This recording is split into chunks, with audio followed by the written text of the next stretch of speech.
Good morning, guys. Crypto Realist here with video number 3.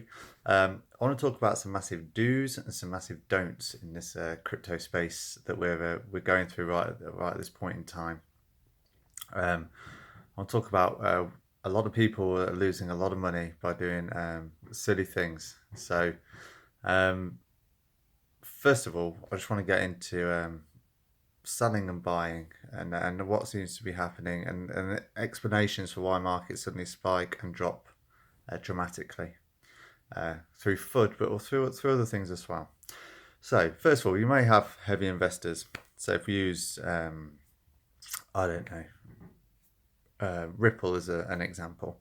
So someone could be holding millions of dollars worth of Ripple, okay, and they want to shift some to turn it into liquid cash, dollar, pounds, yen, whatever they want to do. So how do they do it? Okay, first of all, if they had a million Ripple and they had to get rid of it, to sell it in one chunk, they have to obviously place an order for then people to fill their order. But what they do is, say Ripple's at $1, they will then sell 10,000 at $1.20. They'll set sell lines.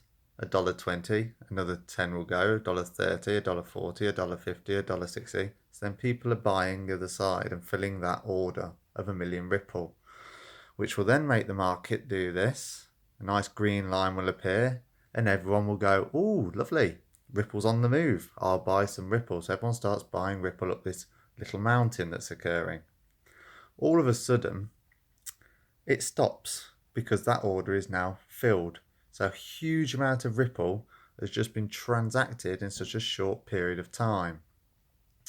Okay, now when it stops because that order is filled, it starts to drop back down because people are now selling their Ripple off, thinking it's going to drop down. So one starts to sell, another starts to sell. Next thing you know, it comes crashing all the way back down.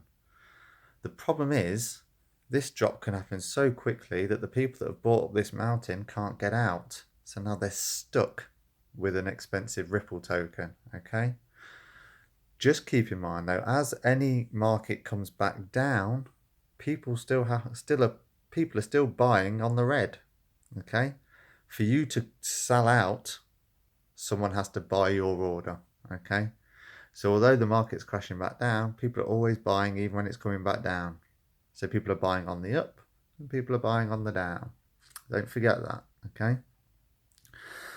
So that's how markets are manipulated in many ways, and that's where FUD and dumps happen. So just be mindful. Don't get excited. If you see a heavily spiked green line, I avoid it like the plague personally because it's a bad time to buy. It may be a good time to sell, but it's a bad time to buy.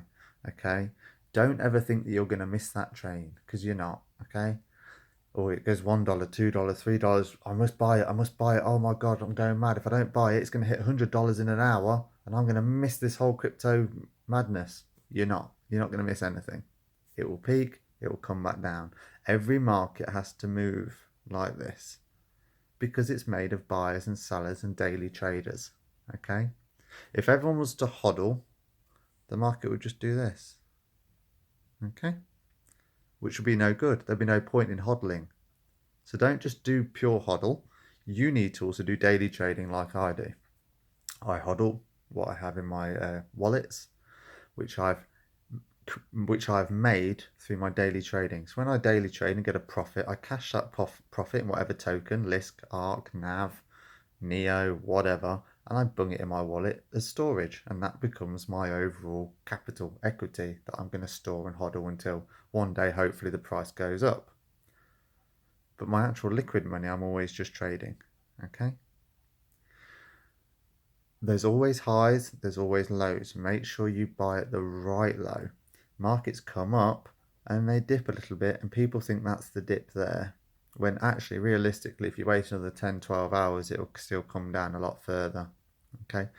Look at market patterns. Look at daily high, daily lows. ARK, for example, it always has daily lows of around $5.6 and it always has bloody highs of around $9. It's a great day trading token, is ARK, and a good idea, but it's one for a long way in the future.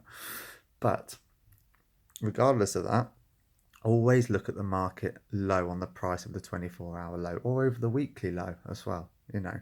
And then when it gets to that $5, that's when personally I am then buying ARK, for example. I will then leave my ARK. It might take 2 or 3 days, but it will get back up to $8, $9, $10. I then sell my ARK, which is nearly double my money. So then I free up my original stake and wait for another low in another coin or another token.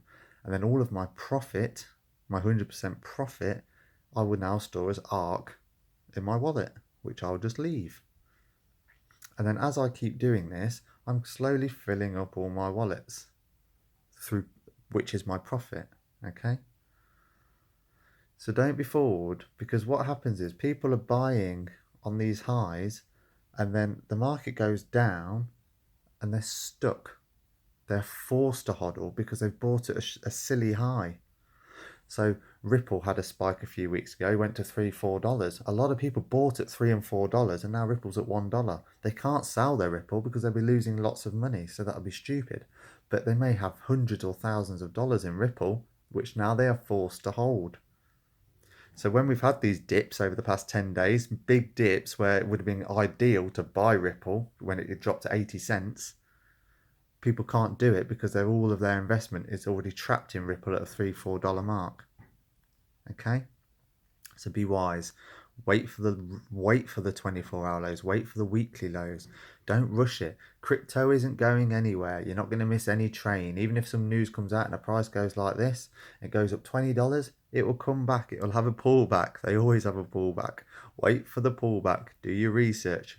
Read about the project.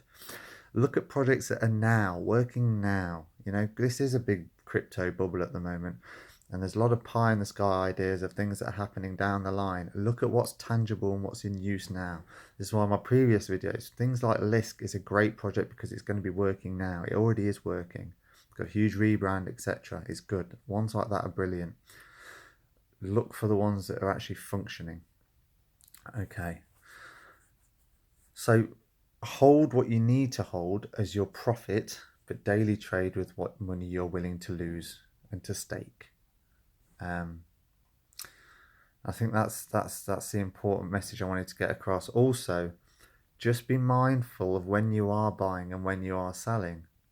Okay. When I first got into crypto, I actually lost a little bit of money. Not an awful lot, but a couple of £100 it works out to. But it was purely because I wasn't monitoring the Satoshi price or the Bitcoin price of my trades. So I was buying stuff at say $1, $2, and I was holding, and the price went up from $1 to $1.30 or 40. I thought, great, I've made $0.50 for every single one of my tokens. I've got 300 tokens, that's $150, awesome. I'll sell them all out. I've made $150. But actually, I'd lost money because the Satoshi level had changed. The Bitcoin price had changed. So although it was worth $1.30, realistically, I think it worked out I had 21. I bought in at 21,000 Satoshis at $1. It then went up to $1.40 and I sold at 20,000 Satoshis. So actually I lost, my Bitcoin value decreased. Even though in my mind I think, oh great, I've made money. I had actually lost money. So make sure that all of your investments, if you're not doing it now, are done in this way moving forward. Always monitor the Bitcoin price. Only sell when your Bitcoin price is higher than what you staked it at. Then you can't lose, okay? If it drops below that, don't sell. Hold on, but make sure you're buying in these lows. Don't jump on these trains that are doing this. Wait for the train to come back down. Okay, hit the lows, the real lows. The lows have to happen because the daily trading and the fresh money is always coming in. Okay, so just remember that. Store your profits, cold storage, that's for the future. Daily trade to increase your wallet amounts. Yeah, your Satoshi prices are always got to be higher on your sell than when you buy. Bitcoin's above everything. Everything works through Bitcoin. To trade in altcoins, you buy Bitcoin. I know you can with Litecoin and other coins, but the main one is Bitcoin. Okay? So just remember that. And then you'll have a much better chance of not losing money. Okay? If you have been unfortunate enough to buy things like XRP and stuff at high prices, $3 or $4, then sadly you are forced to hodl. But just do hodl. You never know. They may get up there again. Thanks, and that's video number 3. Be wise with your money. If you've got any coins, anything you want me to look into, that would be great. Put it in the comment. Please subscribe and share. I mean, it's only my 3rd video, but I do want to get my thoughts out there. Thanks for your time, guys. Have a happy Sunday. God bless.